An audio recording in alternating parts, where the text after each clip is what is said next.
Evening, everyone. I'm Dan Sheppard. I am the product manager for Rackspace Private Cloud powered by Red Hat. I am a Racker. I've been with Rackspace for almost 3 years. I've been doing OpenStack things that entire time. Prior to that, I worked at Electronic Arts and led up some of their cloud initiatives before joining Rackspace. And I'm Nick Barcet. I'm Director of Product Management at Red Hat for OpenStack. Been working with Dan for quite a while now, and we decided, hey, would it be nice to explain to people what we are doing, because we're doing some cool things. And in fact, I just want to say it right now, because Arkady is here with us tonight. We are doing the same thing with Dale as well. It just happened that Dan had the idea first. Yes, and thanks everyone for coming out tonight. I know it's a different night than normal. But Nick was on his way to San Antonio, and I convinced him that he should stop in Austin. And we made something cool happen so that he felt like he should join us here. So very much appreciate everyone for coming out on a Monday night instead of the usual.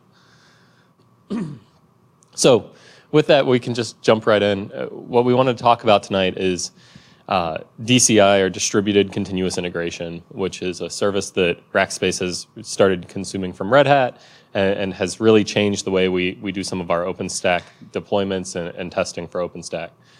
So Nick, do you want to kind of start us off? Sure. So obviously, when you're doing a distribution of OpenStack, you have to deal with an upstream that is absolutely horrible. It's changing all the time. With your developers that try to stabilize everything, and customers that want to use the stuff to do real things. And this is already kind of difficult to do. I mean, people are paying us because we're doing that, but that's not what I'm talking about here today. But to give you an idea, this is what is happening in terms of gating, getting a patch into OpenStack. That's already quite complex. I don't know if you've tried, but you don't do that overnight. And here, just to make things a lot simpler, we had 2 more steps to get stuff into RDO, transforming the code into packages and making sure that it's integrated. 2 more gates. And then once it gets into Red Hat, our QE is adding a bunch of tests. And that makes things even more complex to resolve. And at some point, after even two more gates, then we can release software. That's what we do for a living. And we said, hey, this process is so great. Now that we have a pipeline that starts upstream, that delivers a release almost automatically if we do not encounter issues on the patch we are trying to merge, why don't we start expanding this so that, well, first our partners can jointly work with us on identifying potential issues caused by a change. When I make a change over here, there might be later on a consequence for a given partner, for a given customer. Why don't we extend this notion of staged CIs that work together to ensure quality from end to end? And that's something that I presented in the form of an idea at the time at the Hong Kong summit, OpenStack Summit. And that was still at that time, that was still an idea. And in the past, 2.5 years, we've been able to bring this idea to completion. We now have the first 2 users of this idea in the room. And yeah, we wanted to talk a little bit about it. So why would we want to do distributed continuous integration? Well, first of all, to ensure that we want our partners to be able to tell us as soon as we can when something that has happened in OpenStack may break their environment. And when I'm saying partners here, you'll see that that's the state today, but we want to go a little bit beyond this in the future. We want to, you know the agile principle, which is to have feedback loops, and the shortest your feedback loop, the easiest it is to fix something. Well, we really wanted to be able to shorten the cycle between a change that happened upstreams and identifying that an issue is happening way downstream. And that's really key, because if you have too many things that have been assembled together, if you've got too many changes or too much time, it's going to be so much harder to identify why something broke something else. Okay. Also, as we are dealing with live environments, we have to handle the transition from one version to another. And if you do the upgrade process in one big pass, well, you'll never be able to identify what broke what. Again, to be able to do a smooth upgrade process, having this continuous test happen is solving a lot of the problem that we had at first. Another thing that is important is helping people in telling us what is not working. It's not easy to know what logs to send back to developers. It's not easy to know what tests need to be run to validate something. The more you make that automated, the easier you're providing it to the users. And really, the more often you exercise this kind of tooling, the more focus you will have on small portion of changes, therefore making it a lot easier to fix them. The objective that we have, I'm not going to reread all that. The objective that we have for DCI is clearly to make it as easy as possible for our partners, and in the future, our customers, to be part of the validation of any release before we ship it. Because it's not, the time where a beta program was bringing in any valuable information is long gone. You need to be able to provide your testing environment, your test bits, in a continuous fashion in order for it to have any value, right? We want to enable people to switch quicker. A lot of our customers have had this long time habit of, if it works, don't touch it. If we don't train them into it is normal to deploy, it is normal to upgrade, and if you don't do it as often as you can, then it becomes complex. So do the stuff frequently so that it becomes simple. So what does it look like? So basically, what we have set up is, well, you know what's happening in Upstream OpenStack, right? We produce our stuff according to the little diagram that I show, and once every week, we tag a release as, okay, this one we should send to our partners. And we make it available in the DCI repository that we maintain at Red Hat. And suddenly this version is being marked as available for all DCI agents that have been deployed at partners. And the partner has access to a wonderful web interface. I have a couple screenshots that enables him to select on which version he wants to be working with. Once a version has been selected, it is being deployed on a standard environment or upgraded if there was already a deployment. A bunch of tests are run. Which test? Well, basically Tempest tests, but they can be complemented by user or partner-specific tests So if we want to verify that a given workload or a given driver or a given SDN configuration is still working, we can supplement the test with this. The test results are then fed back to the DCI central repository, and our QE engineer can work with our developers to analyze what has gone wrong, because rest assured, it never goes right the first time. All right? I think we just got our DCI environment back up and running again after the OSP9 deployment. So the most important part of this presentation, a wonderful UI. I mean, you absolutely want to use this UI, right?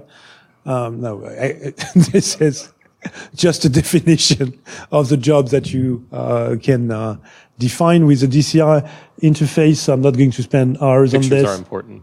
Sorry? Pictures are important. Yes. You have to have a picture to show management, right? Like they need to understand what it is you're doing, and this does that. And here you see how these tests described for Rackspace are being run, sometimes with success, sometimes with failures. Do you want to give more comment on that picture? So my boss saw this on my screen one day and was walking by my desk and stopped me. He said, you really shouldn't have a job screen up while you're at work. Keep that stuff for at home. And looked at me. So know that. I think all he saw was jobs and an apply button.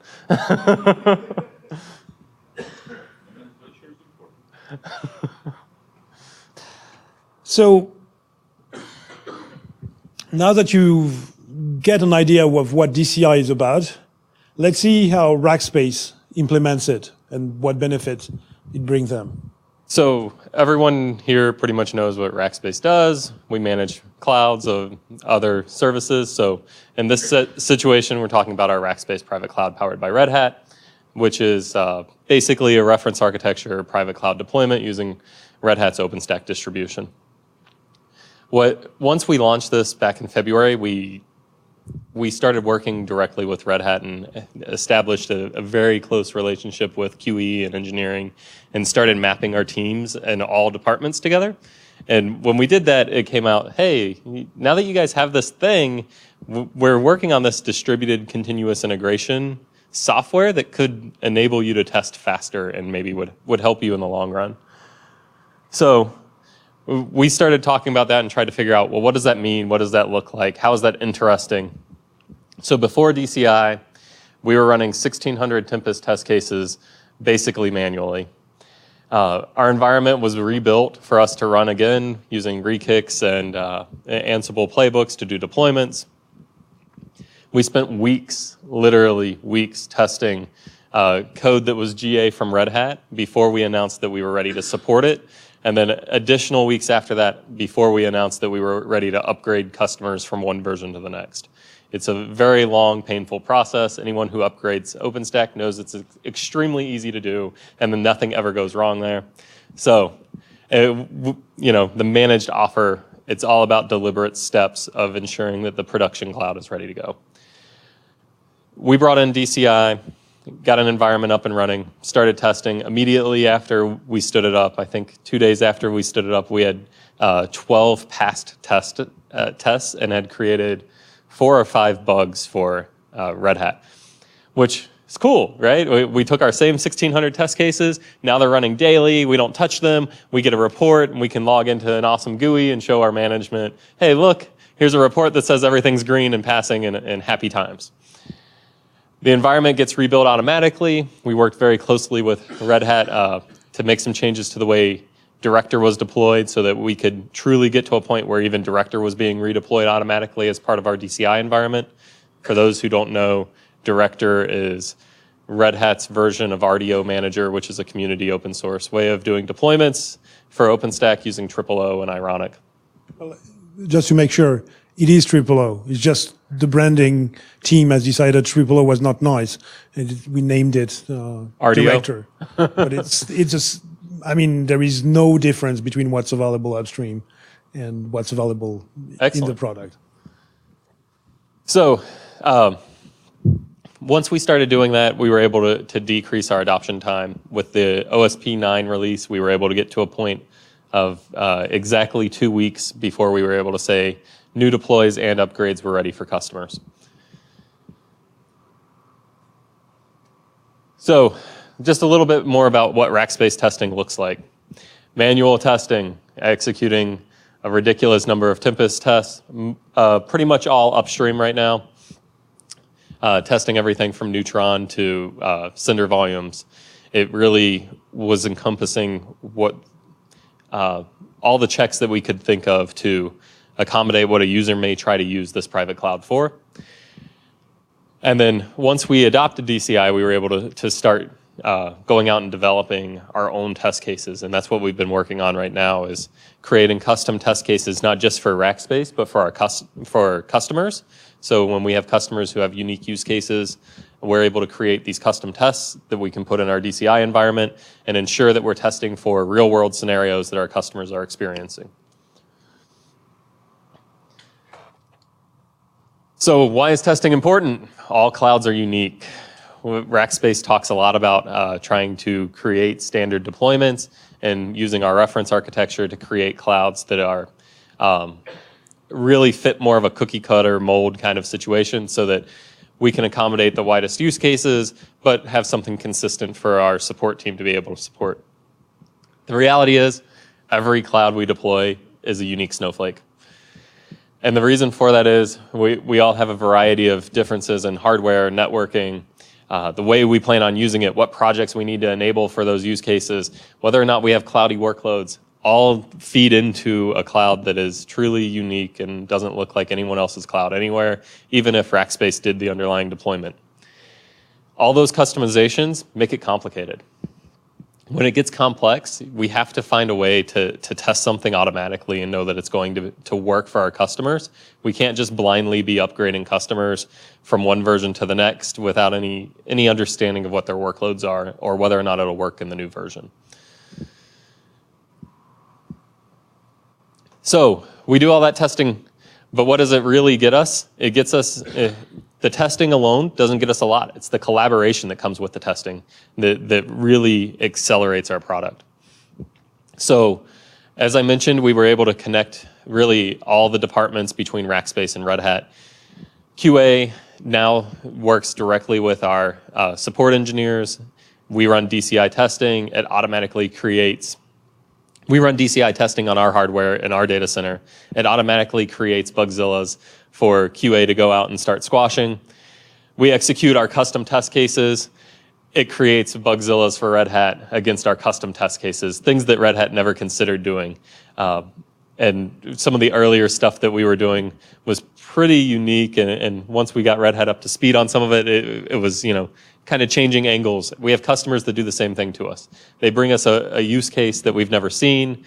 Rackspace spends time trying to figure out what that is. We build test cases for it in DCI. And the QA folks at Red Hat get on a conference call with us like, what is this test case that you were running? We're looking at these logs. How did you get there? And being able to have that kind of level of partnership that just didn't exist before. It also puts our engineers collaborating together. When we start talking about features and use cases and roadmap, we're able to get engineers on the phone and talk about how we would solution a problem or how do we service that customer's unique need in a way that Red Hat's able to take back and between our two companies contribute upstream. And then the final point is Red Hat creates patches for us that we're able to verify and deploy for customers. So when we find that problem, maybe it's a driver issue on a specific hardware that the customer has that Red Hat didn't have in their test suite, we didn't have in our DCI environment, but we deployed for this customer, we found this problem.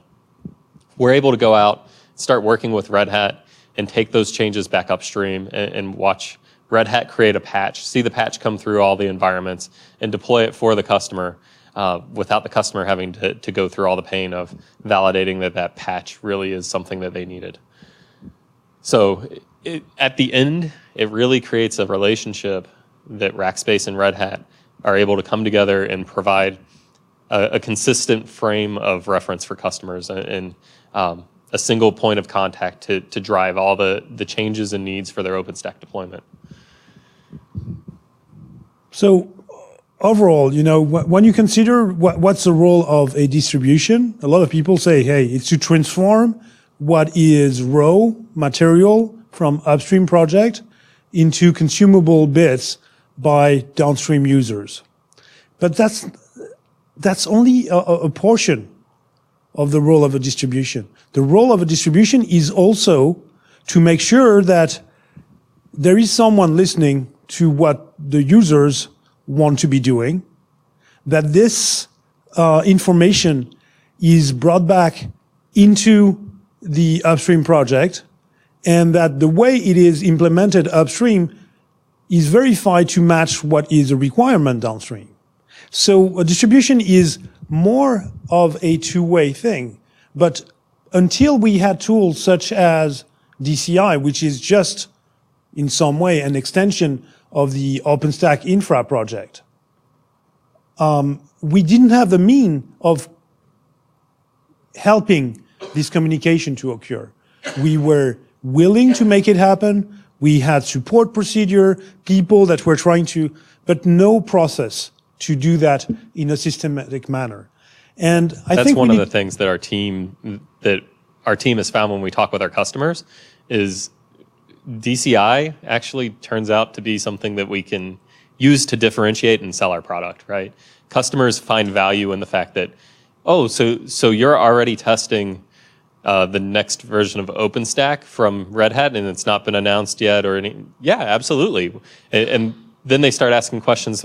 Well, how does that handle this? Like, I want to use Ceph to do my storage. How does that integrate? And we can start talking to them in specifics around. Well, we're seeing this right now in the DCI environment. We're getting a lot of failures there. We have these bugs that we're tracking right now with Red Hat to try and get them resolved and drive home messaging there. And every customer, even when they're not running something that unique, believes that what they have is unique. So telling them, hey, we can take that back in, we can bake that into our DCI, and we can show you where testing is passing before we do your upgrade is valuable to them. So carrying this idea a little bit further, I don't know if you guys are familiar with another project that we started about the same time as DCI, which we call Software Factory.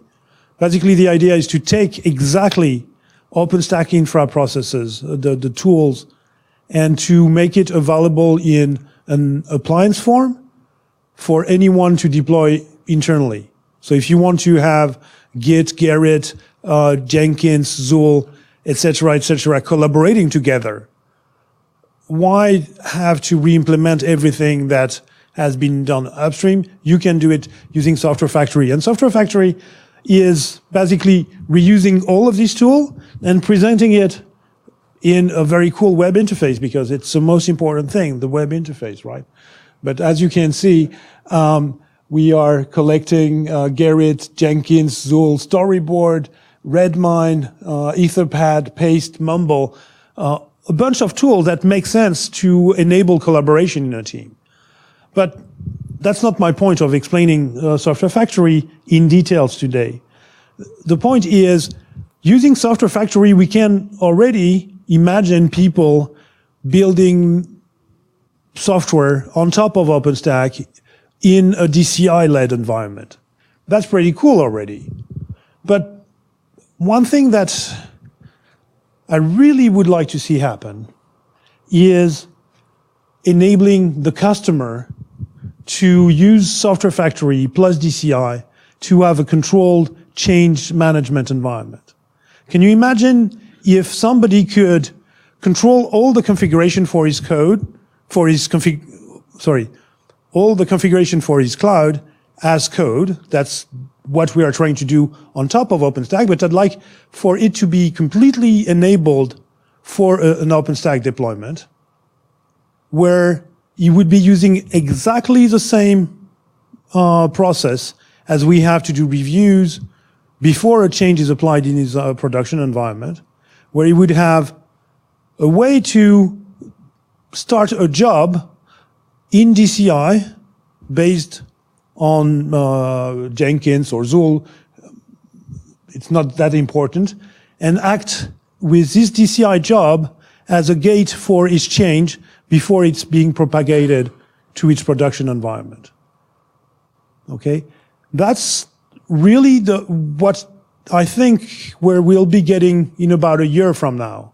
It's the complete ability, something not mandatory, but for a customer to continue on the same principle that we are using in the Upstream project for its downstream deployment, ensuring at every step that he is validating in a real world environment the changes before he is going to make them.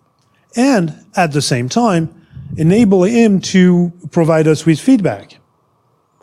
Of course, as Rackspace is doing currently, we could imagine end users building a bunch of tests for their specific workloads, adding benchmarking. I don't know if you know the project Browbeat, but it's a really cool way to measure performance over time.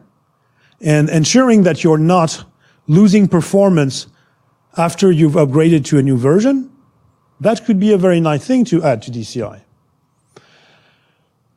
Of course, this would only work if your DCI environment, your test environment that is used by DCI, is as close as possible to your production, maybe a miniature version of production, but with the same type of equipment, and the same networking, etc., etc.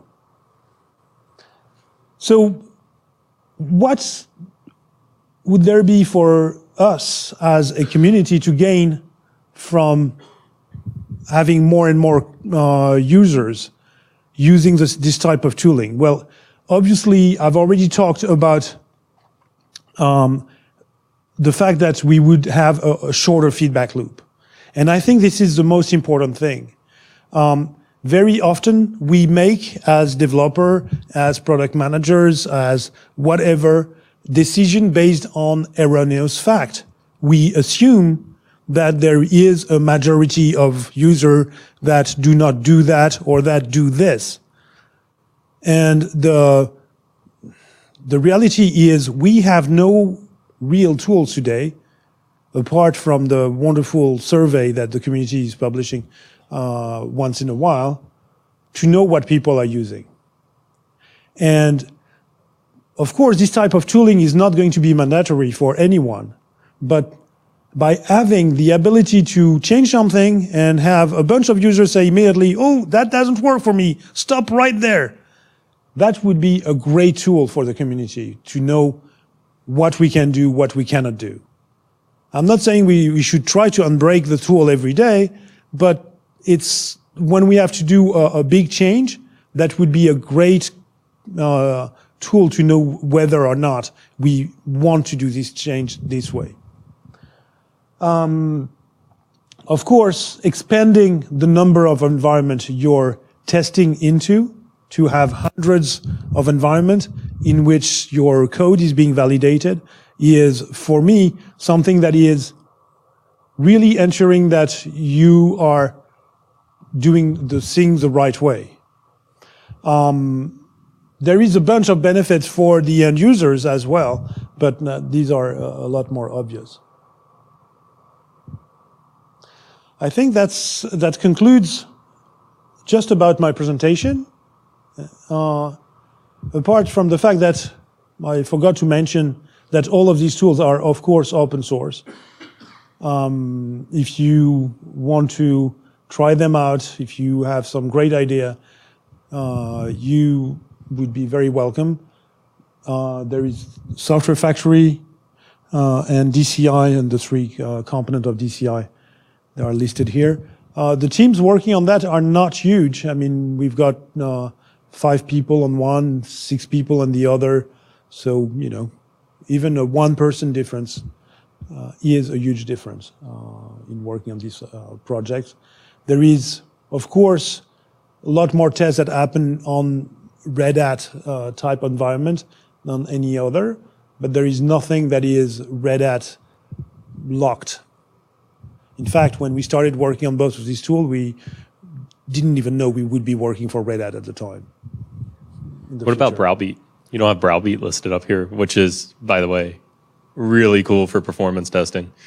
The team uses it all the time to benchmark our environments before we hand them over to customers. And it gives us all kinds of data that is very helpful when we start talking about scaling out.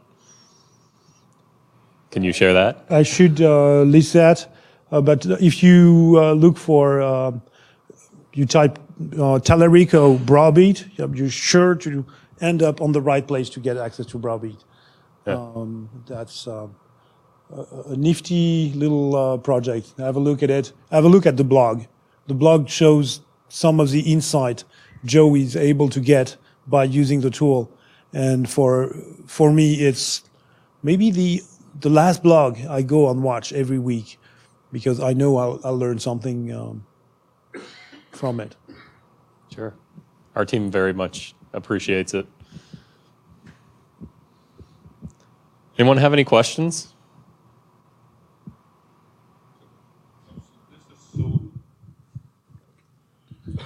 Since this is so tied to the OpenStack, any thought of making that part of the big tent and make it a more formal project within the OpenStack community itself? Nick has thoughts on that. He has thoughts on all things open source. This is a question I've been asking the team, myself, since the beginning of the project. And I know a lot of people jump to the conclusion that as soon as they've got something, an idea that relates to OpenStack, they should create a new project in the big tent. I am quite the opposite. I'm saying, let's try out the idea. Let's see if I can get some proof that it works. Let's try to see if there is some other people than just the people I manage that get interest into the project before I go and bother the wider community with one more project to handle. The guy working on Software Factory are part of the OpenStack Infra project Upstream. So there is constant communication and there is a two-way stuff happening. Same thing for the guy working on DCI. Because, it's, as I said before, it is just an extension, a productization of what OpenStack Infra does. Now, is it worth being an official OpenStack project if the only people contributing are the 4 or 5 guys working on Software Factory or the 3 or 4 guys working on DCI? I am not sure. But if you come and help me or help us, it will definitely show us differently. I had the question of, there's been a lot of talk for years about trying to get more environments into OpenStack CI. Do you see this as a potential way of doing that? And has there been any positive traction from the community to do something like that instead of it all running on whoever is employing Monty today's infrastructure? Not that that's a bad thing, it's just, So, of course, this is using DCI is the way I have been advocating to expand the test bed for OpenStack to a much larger group. And by including Dell, by including Rackspace, by including 4 other partners and more in the coming months, by productizing DCI at some point in the future and making it available for any customer that wants. I think we are going to be landing there. That's the goal. Now, one of the things where I've been in disagreement with some people in the community was whether the test should be going directly from the community to the end user, bypassing the distribution or not.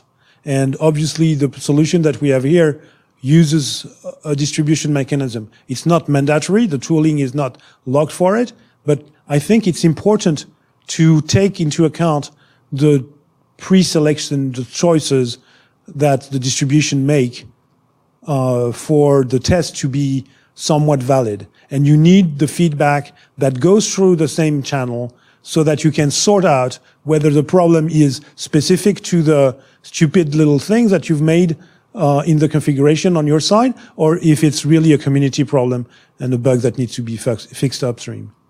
Snowflake clouds. Yep. Other questions? Yeah. What is the difference between DCI and either Ironic CI or Software Factory? So the difference between DCI and Ironic CI. DCI is at the same time an extension of all of the CI.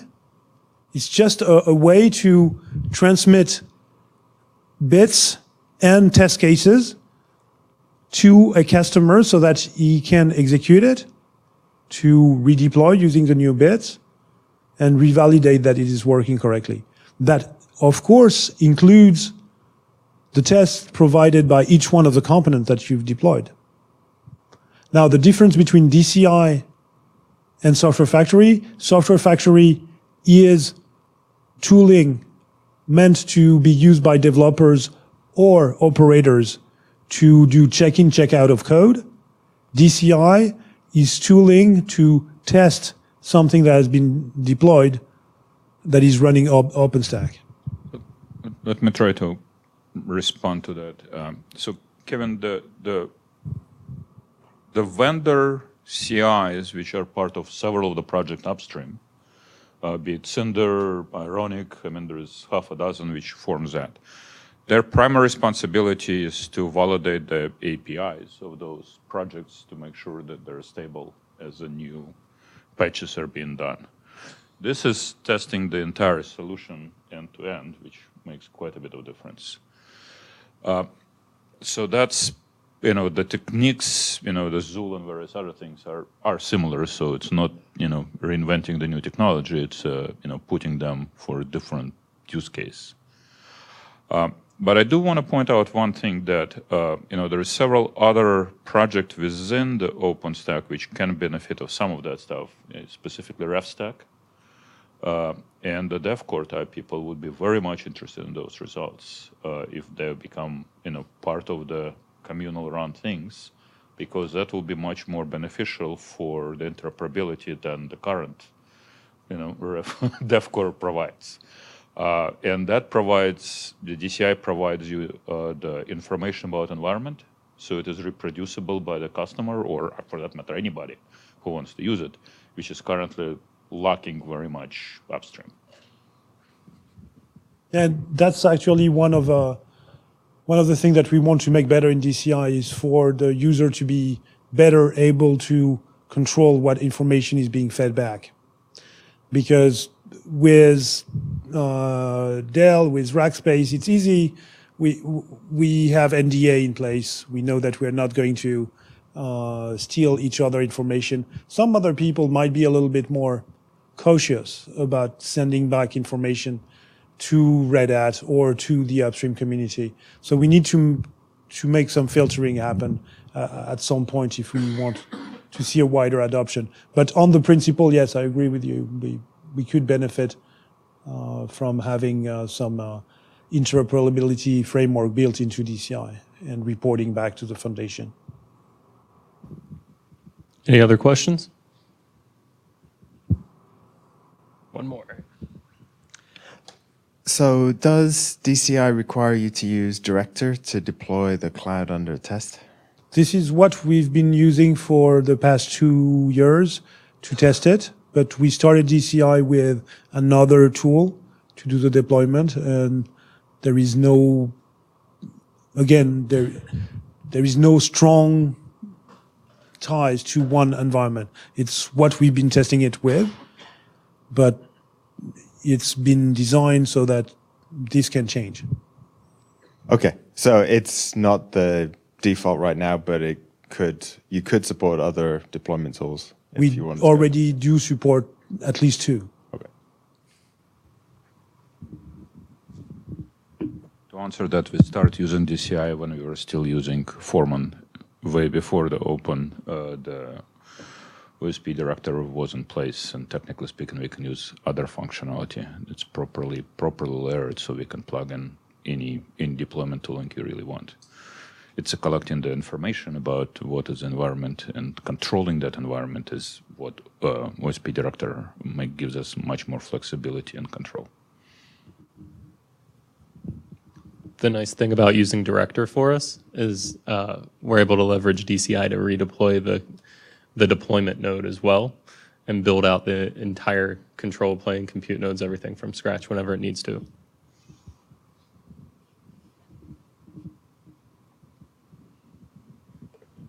Anyone else?